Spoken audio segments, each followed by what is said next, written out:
இது சுவிஸ் தமிழ் டிவியின் இன்றைய பிரதான செய்திகள். செய்தி ஆசிரியர் தேவாமதன். செய்திகளை வாசிக்கும் நான் துரைய பவினோத் கண்ணன். முதலில் தலைப்புச் செய்திகள். பெர்னில் ட்ரம்ப் ஆதரவு ஆர்ப்பாட்டம் அமைதியாக நிறைவு. சுவிட்சர்லாந்தில் உலக வெப்பமயமாதல் வேகமாக அதிகரிப்பு. ஜெனிவாவில் கத்திக்குத்து சம்பவம். 16 வயது இளைஞர் கைது. ஜெனிவாவில் தனியார் விமான கண்காட்சி ரத்து.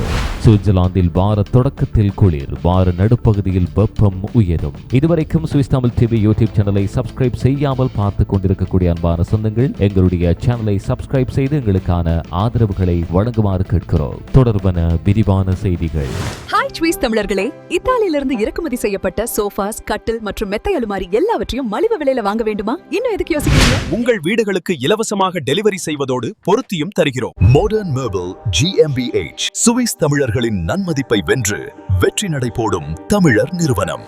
சுவிட்சர்லாந்தின் துர்கவ் கண்டோனில் இடம்பெற்ற திருட்டு மற்றும் வாகன உடைப்பு சம்பவங்களில் தொடர்புடைய மூவர் போலீசாரால் கைது செய்யப்பட்டனர். கண்டோன்ஸ் போலீசாய் துர்கவ் தெரிவிக்கையில் மூவரும் தற்போது காவலில் வைக்கப்பட்டுள்ளதாக கூறப்படுகிறது. சம்பவம் ஃப்ராவன்ஃபெல்ட் நகரில் உள்ள ஸ்க்ளோஸ் பார்க் வர்த்தக மையத்தில் மாலை 5:15 அளவில் தொடங்கியது. அங்கு பாதுகாப்பு பணியாளர் ஒருவருக்கு மூவர் சந்தேகமாக தோன்றியதால் அவர்கள் கடையை விட்டு வெளியேறும் போது சோதனைக்கு நிறுத்தப்பட்டனர். அந்த நேரத்தில் 18 வயதுடைய அல்ஜீரிய நபர் பாதுகாப்பு பணியாளரை பல முறை தாக்கியுள்ளார். இதில் 30 வயதான பாதுகாப்பு ஊழியர் லேசாக காயமடைந்தார். அந்த நபர் சம்பவ இடத்திலேயே பிடிக்கப்பட்டதோடு அவரிடமிருந்து நூற்றுக்கணக்கான பிராங்குகள் மதிப்புள்ள திருட்டு பொருட்கள் கைப்பற்றப்பட்டன. இதே நேரத்தில் மற்ற 2 நபர்கள் திருட்டு பொருட்களோடு தப்பிச் சென்றனர். பின்னர் மேற்கொள்ளப்பட்ட விசாரணையில் அவர்கள் 18 வயதுடைய லிபியன் நபரும் 26 வயதுடைய துனேஷியன் நபரும் ஆவர். மேலும் இந்த இருவரும் அதே நாள் இரவு சுமார் 7:15 அளவில் கிராய்ஸ்லிங்கன் நகரில் கார்டன் ஸ்ட்ராஸ் பகுதியில் ஒரு வாகனத்தை உடைத்து திருட்டில் ஈடுபட்டதாகவும் தெரிய வந்தது. இந்த சம்பவத்தில் ஆயிரக்கணக்கான பிராங்குகள் மதிப்புள்ள சேதம் ஏற்பட்டுள்ளது. பின்னர் குறித்த இருவரையும் கிராய்ஸ்லிங்கனில் உள்ள கூட்டாட்சி அகதி மையத்தில் போலீசார் கைது செய்தனர்.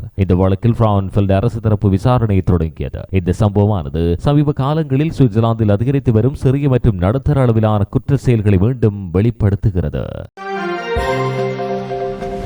சுவிட்சர்லாந்தின் பெர்ன் நகரில் உள்ள அமெரிக்க தூதரகம் முன்பு டொனால்ட் ட்ரம்ப் மற்றும் ஈரான் எதிர்க்கட்சி தலைவரான ரெசா பஹ்லவி அவர்களுக்கு ஆதரவாக ஒரு ஆர்ப்பாட்டம் இடம்பெற்றுள்ளது. இந்த ஆர்ப்பாட்டத்தில் கலந்து கொண்டவர்கள் அமெரிக்க மற்றும் ஈரான் கொடிகளை ஏந்தியதோடு இருவரையும் பாராட்டும் வாசகங்கள் கொண்ட பதாகைகளையும் எடுத்துச் சென்றனர். இந்த நிகழ்வின் படங்களை சுவிட்சர்லாந்துக்கான அமெரிக்க தூதர் காலிஸ்டா கிங்ரிச் சமூக ஊடகங்களில் பகிர்ந்தார். பின்னர் அவை ட்ரம்ப் அவர்களாலும் மீண்டும் பகிரப்பட்டதாக தகவல்கள் தெரிவிக்கின்றன. பெர்ன் போலீசார் தெரிவிக்கையில் இந்த ஆர்ப்பாட்டம் முன்கூட்டி அனுமதி பெற்றதாகவும் எந்தவிதமான பிரச்சனைகளுமின்றி அமைதியாக நிறைவடைந்ததாகவும் கூறப்பட்டுள்ளது. இந்த நிகழ்வானது சுவிட்சர்லாந்திலும் சர்வதேச அரசியல் தொடர்பான ஆதரவு மற்றும் எதிர்ப்பு குரல்கள் வெளிப்படையாக வெளிப்படுகின்றன என்பதை காட்டுகிறது.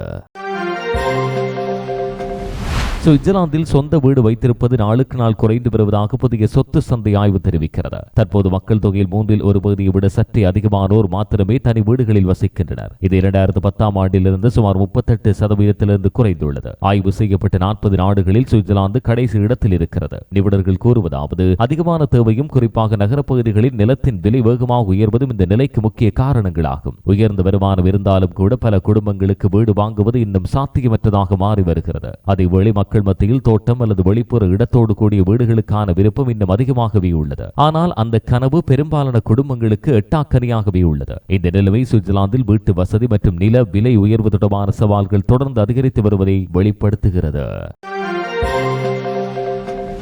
சுவிட்சர்லாந்தின் ஜெனிவா நகரில் நிலவும் கடுமையான வீட்டு பற்றாக்குறை சமாளிக்கும் நோக்கில் குறுகிய கால வீட்டு வாடகைகளுக்கு எதிரான கட்டுப்பாடுகளை மேலும் கடுமையாக்க அதிகாரிகள் திட்டமிட்டுள்ளனர். இதன் ஒரு பகுதியாக Airbnb போன்ற ஆன்லைன் தளங்களில் பட்டியலிடப்படும் வீடுகளுக்கான கட்டாய பதிவு முறையை அறிமுகப்படுத்த நகராட்சி நிர்வாகம் முன்வந்துள்ளது. தற்போது நடைமுறையில் உள்ள ஆண்டுக்கு 90 நாட்கள் மாத்திரமே வீடுகளை குறுகிய கால வாடகைக்கு விட அனுமதிக்கும் விதிமுறையை உறுதியாக அமல்படுத்துவது இந்த நடவடிக்கையின் முக்கிய குறிக்கோளாகும். ஜெனிவாவில் வீட்டு காலியிடம் மிக குறைவாக உள்ளதால் உள்ளூர் மக்களுக்கு வீடு கிடைப்பதில் சிக்கல்கள் அதிகரிக்கின்றன. இதனை தடுக்கும் நோக்கில் சில வீடுகள் சட்டத்தில் அனுமதிக்கப்பட்ட கால வரம்பை மீறி முழு நேர வணிக வாடகைகளாக செயற்படுகின்றன என்ற குற்றச்சாட்டுக்களை அதிகாரிகள் முன்வைக்கின்றனர். இந்த நிலைமையை கட்டுப்படுத்தும் வகையில் புதிய பதிவு முறை மூலம் ஒவ்வொரு வாடகை சொத்தும் கண்காணிக்கப்படும். இதனால் விதிமுறைகளை மீறும் சொத்துகளுக்கு எதிராக கடுமையான நடவடிக்கைகள் எடுக்கப்படலாம் என எதிர்பார்க்கப்படுகிறது. சமீப காலமாக ஐரோப்பாவின் பல முக்கிய நகரங்களில் வீட்டு வசதி பற்றாக்குறை அதிகரித்த நிலையில் உள்ளூர் மக்களுக்கு வீடுகளை பாதுகாக்கும் நோக்கில் குறுகிய கால வாடகை சந்தையை கட்டுப்படுத்தும் நடவடிக்கைகள் அதிகரிக்கின்றன.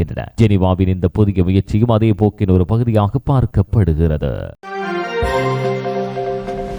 உலக வெப்பமயமாதல் குறித்து பல ஆண்டுகளாகவே எச்சரிக்கைகள் வெளியாகி வந்தாலும் சுவிட்சர்லாந்தில் அதன் தாக்கம் மற்றைய பல பகுதிகளை விட அதிகமாக உள்ளது என்பதை காட்டும் புதிய அறிக்கை வெளியானது. சுவிஸ் அகாடமி ஆஃப் சயின்சஸ் வெளியிட்ட இந்த ஆய்வு அறிக்கையை 60க்கும் மேற்பட்ட நிபுணர்கள் இணைந்து தயாரித்துள்ளனர். 1864 ஆண்டில் பதிவுகள் தொடங்கியதிலிருந்து இன்று வரை சுவிட்சர்லாந்தின் சராசரி வெப்பநிலை சுமார் 1.8 டிகிரி செல்சியஸ் அளவுக்கு உயர்ந்துள்ளது. இது உலகளாவிய சராசரி வெப்பநிலை உயர்வை விட 2 மடங்கு அதிகமாக இருப்பது கவலைக்கிடமானதாகும். இந்த வெப்பநிலை உயர்வு ஏற்கனவே உச்சத்தை எட்டுவிட்டது என நினைக்க முடியாது என்றும் மாறாக இது தொடர்ந்து வேகமடைந்து கொண்டே இருக்கிறது என்றும் அறிக்கை சொல்கிறது. இதனால் எதிர்காலத்தில் பனி மலைகள் கரையும் வேகம் அதிகரிப்பதோடு நீர்வளத்திலும் சுற்றுச்சூழல் சமநிலையிலும் பெரிய மாற்றங்கள் ஏற்படலாம். சுவிட்சர்லாந்து போன்ற மலைப்பாங்கான நாடுகளில் வெப்பநிலை மாற்றங்கள் நேரடியாக பனிப்பாறைகள் மற்றும் இயற்கை சூழலுக்கு தாக்கம் ஏற்படுத்துவதால் அதன் விளைவுகள் உலகின் பிற பகுதிகளை விட விரைவாக உணரப்படுகின்றன. இதனால் காலநிலை மாற்றத்தை கட்டுப்படுத்துவதற்கான நடவடிக்கைகள் அவசரமாக முன்னெடுக்கப்பட வேண்டியது அவசியம் என நிபுணர்கள் எச்சரிக்கின்றனர். சிறிய விளம்பர இடைவெளியின் பின் செய்திகள் தொடரும். சுவிஸில் வரி விதிப்பு விகிதங்கள் பல கண்டோன்களில் மாற்றம் செய்யப்பட்டுள்ளது என்பது உங்களுக்கு தெரியுமா? ஆம், அதற்கேற்ப உங்கள் வரி படிவங்களை சிறந்த வரி ஆலோசகர்கள் ஊடாக நிரப்பி அதிக வரி விதிப்பிலிருந்து விடுதலை பெறுங்கள். மேலதிக ஆலோசனைகளுக்கு இப்பவே PR த்ரோய்ஹேண்ட் GmbH நிறுவனத்தை அழையுங்கள். 44 85 13 333. சுவிட்சர்லாந்து தமிழர்களே, உங்க வீட்டு திருமண மற்றும் இதர வைபவங்களுக்கு நவீன முறையில் அழைப்பிதழ் முதற்கொண்டு பரிசு பொருட்களை பெற்றுக்கொள்ள ஆசைப்படுகிறீர்களா? இது மட்டுமா? உங்கள் கடை மற்றும் நிறுவனங்களுக்கு தேவையான டிஜிட்டல் பிரிண்டிங் ஸ்டிக்கர்களையும் ரோல் அப்ஸ், விசிட்டிங் கார்ட்ஸ் என்பவற்றையும் தரமான முறையில் அச்சிடுகிறோம். அச்சுத்துறையின் முன்னோடிகளாக 30 ஆண்டு காலம் சுவிஸ் தமிழர்களின் அசைக்க முடியாத நம்பிக்கை. சுவிஸ் சேகர் பதிப்பகம் மட்டுமே. சுவிட்சர்லாந்தின் ஜெனிவா நகரின் பிளைன் பேலஸ் பகுதியில் கடந்த வார இறுதியில் இடம்பெற்ற குத்தி காயம் ஏற்படுத்திய சம்பவம் தொடர்பில் 16 வயதுடைய இளைஞர் ஒருவர் போலீசாரால் கைதானார். போலீசார் தெரிவிக்கையில் இந்த சம்பவம் கடந்த ஞாயிறன்று மாலை அவனி ஹென்ரி டுனாண்ட் பகுதியில் நடந்துள்ளது. 30களில் உள்ள ஒருவர் கூர்மையான ஆயுதத்தால் காயமடைந்த நிலையில் அவசரமாக மருத்துவமனைக்கு அனுப்பப்பட்டார். எனினும் அவரது உயிருக்கு எந்தவித ஆபத்தும் கிடையாது என மருத்துவ தரப்புகள் உறுதிப்படுத்தியுள்ளன. சம்பவத்தின் பின்னர் குறுகிய நேரத்திலேயே சந்தேக நபராக அடையாளம் காணப்பட்ட 16 வயது இளைஞரை போலீசார் கைது செய்தனர். வழக்கின் தன்மையை கருத்தில் இது தற்போது சிறுவர் நீதிமன்றத்தின் கீழ் விசாரணைக்கு உட்படுத்தப்பட்டுள்ளது. இந்த தாக்குதலினுடைய பின்னணி அல்லது காரணம் குறித்து அதிகாரப்பூர்வமாக இதுவரை விளக்கம் வழங்கப்படவில்லை. இந்த சம்பவம் தொடர்பான வேறு விசாரணைகள் தற்போது போலீசாரால் முன்னெடுக்கப்படுகின்றன. சுவிட்சர்லாந்தின் பாசல் லாண்ட்ஷாஃப்ட் கண்டோனில் உள்ள ஆல்ஸ்வில் பகுதியில் வியாழக்கிழமை காலை இடம்பெற்ற சம்பவம் அதிர்ச்சியை ஏற்படுத்தியுள்ளது. அங்கு வசிக்கும் இரு சகோதரர்கள் குப்பை தொட்டியில் 6 பூனைக்குட்டிகளை கண்டுபிடித்தனர். அவர்கள் குப்பைகளை வெளியேற்றி வீடு திரும்பும் வழி ஒரு சத்தம் கேட்டு திரும்பி பார்த்தனர். ஆரம்பத்தில் அது பறவைகளின் சத்தமாக நினைத்திருந்தாலும் பின்னர் பூனை குரல் கேட்கப்பட்டதால் அவர்கள் குப்பைகளில் தீவிரமாக தேடத் தொடங்கினர். அப்போது திறந்த நிலையில் இருந்த ஒரு குப்பை மூட்டைக்குள் சில பூனைக்குட்டிகள் இருந்ததையும் மேலும் சில குட்டிகள் அருகிலேயே சிதறி கிடந்ததையும் அவர்கள் கண்டனர். அவற்றில் 2 குட்டிகள் ஏற்கனவே இறந்திருந்தன. எனினும் சுமார் 2 வாரங்கள் வயதான மற்ற 4 பூனைக்குட்டிகளை அவர்கள் உயிரோடு மீட்டு அருகிலுள்ள விலங்கு பாதுகாப்பு நிலையத்துக்கு ஒப்படைத்தனர். தற்போது அவற்றின் உடல்நிலை நிலையானதாக இருக்கிறது. இந்த சம்பவம் தொடர்பில் பாசல் லாண்ட்ஷாஃப்ட் போலீஸ் விசாரணை ஆரம்பித்துள்ளது. விலங்கு பாதுகாப்பு சட்டம் மீறப்பட்டிருக்கலாம் என்ற சந்தேகத்தின் கீழ் வழக்கு பதிவு செய்யப்பட்டுள்ளது. இது திட்டமிட்டு விலங்குகளை கைவிட்ட சம்பவமா அல்லது தாய் பூனை குப்பை மேட்டில் குட்டிகளை பிறப்பித்து பின்னர் அவற்றை விட்டுச் சென்றதா என்பது குறித்து இன்னும் தெளிவாக தெரியவில்லை. இந்த இரு கோணங்களிலும் விசாரணைகள் தொடர்கின்றன.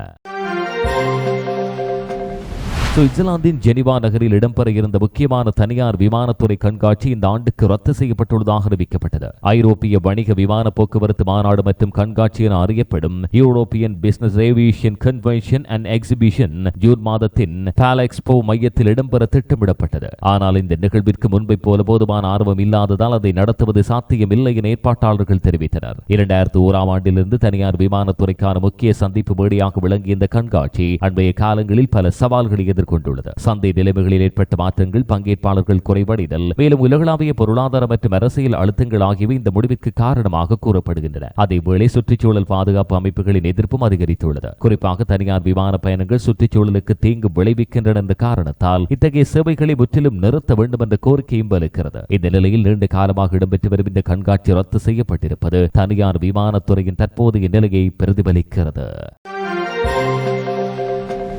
சுவிட்சர்லாந்தில் இன்று டி-ஷர்ட் காலநிலை எதிர்பார்த்தவர்களுக்கு ஏமாற்றமே காத்திருக்கிறது. மீட்டியோஸ் வாய்ஸ் வெளியிட்டுள்ள முன் அறிவிப்பின்படி திங்கட்கிழமை பெரும்பாலும் மேகமூட்டத்தோடு காணப்படும் நிலையில் சில இடங்களில் மழையும் பதிவாகும். பனிப்பொழிவு வரம்பு சுமார் 2000 மீட்டர் உயரத்தில் இருக்கும் என தெரிவிக்கப்பட்டுள்ளது. தாழ்வான பகுதிகளில் வெப்பநிலை 11 முதல் 12 டிகிரி செல்சியஸ் வரை மாத்திரமே உயரக்கூடும். குறிப்பாக பெர்னீஸ் ஆல்ப்ஸ் பகுதிகளில் 30 சென்டிமீட்டர்கள் வரை புதிய பனிப்பொழிவு ஏற்பட வாய்ப்புள்ளது. இதனால் வாரத்தின் தொடக்கத்தில் வசந்த காலத்தின் உணர்வு இன்னும் தாமதமாகவே இருக்கும். செவ்வாய்க்கிழமை இதேபோன்ற நிலை தொடரும். மேகமூட்டத்தோடு இடைக்கிடையே மழை பெய்யும் நிலையில் பெர்னீஸ் சீலாந்து பகுதியில் மிதமான குளிர்காற்று வீசும். அதிகபட்ச வெப்பநிலை சுமார் 10 டிகிரியாக மாத்திரமே இருக்கும். வெளியில் சுலபமாக அமர முடியாத அளவுக்கு குளிராக இருக்கும். இந்த நாளில் கிழக்கு சுவிட்சர்லாந்து பகுதிகள் அதிக பாதிப்பை எதிர்கொள்ளலாம். ஆனால் வாரத்தின் நடுப்பகுதியிலிருந்து நிலைமையில் மாற்றம் காணப்படும். புதன்கிழமை முதல் பகுதியளவில் வெயில் தெரியும் நிலையில் வெப்பநிலை சுமார் 16 டிகிரி வரை உயரும். பிற்பகலில் ஆல்ப்ஸ் மலைப்பகுதிகளில் சில இடங்களில் மழை பெய்யக்கூடும் என்றாலும் மொத்தத்தில் வானிலை முன்னேற்றமாகவே இருக்கும். வியாழக்கிழமை முதல் மேலும் சீரான மற்றும் சற்று சூடான காலநிலை நிலவும். சில மேகங்கள் இருந்தாலும் வெயில் தெளிவாக இருக்கும். வெப்பநிலை 17 முதல் 18 டிகிரி வரை உயரும். வெள்ளிக்கிழமைக்கு வரும்போது சூரிச் மற்றும் பெர்ன் போன்ற நகரங்களில் வெப்பநிலை 20 டிகிரி வரை உயர்ந்து உண்மையான வசந்த கால உணர்வை அளிக்கும். சனிக்கிழமை மேலும் வெப்பம் அதிகரித்து சூரிச் நகரில் 21 டிகிரியும் பெர்ன் நகரில் 20 டிகிரியும் பதிவாகலாம். மேலும் ஏப்ரல் 20 முதல் 26 வரை உள்ள காலப்பகுதியில் பெரும்பாலும் வெயில் அதிகமாக இருக்கும் நிலையில் வெப்பநிலை 17 முதல் 23 டிகிரி வரை இருக்கும் என முன் அறிவிப்பு கூறுகிறது. வசந்த காலம் தாமதமாக வந்தாலும் அது முழுமையாக நிலைநிறுத்தப்பட உள்ளது.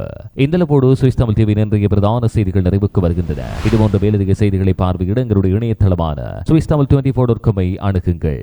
வணக்கம்.